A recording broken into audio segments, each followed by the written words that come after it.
সোমবার বেলা 2:15টার কাছাকাছি সময় ইউএস বাংলার ফ্লাইট 211 পৌঁছায় নেপালের ত্রিভুবন এয়ারপোর্টের কাছে। নেপালের ইংরেজি দৈনিক নেপালি টাইমস কন্ট্রোল টাওয়ারের সঙ্গে ইউএস বাংলা 211 এর পাইলটের যে কথোপকথনের অডিও রেকর্ড প্রকাশ করেছে ইউটিউবে, তাতে শোনা যাচ্ছে কন্ট্রোল টাওয়ার পাইলটকে জিজ্ঞেস করছে 211 আপনি 02 তে নামবেন না 20 তে নামবেন।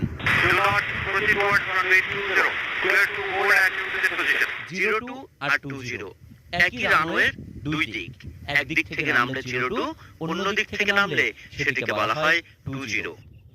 02 না 20 এর উত্তরে পাইলট বিমান থেকে উত্তর দিয়ে জানান, আমরা ডানে সরছি, অপেক্ষা করছি, এখনই নামছি না। Okay, we're making an orbit to the right. Copy? Okay, that's good, but not last. Traffic is on short run.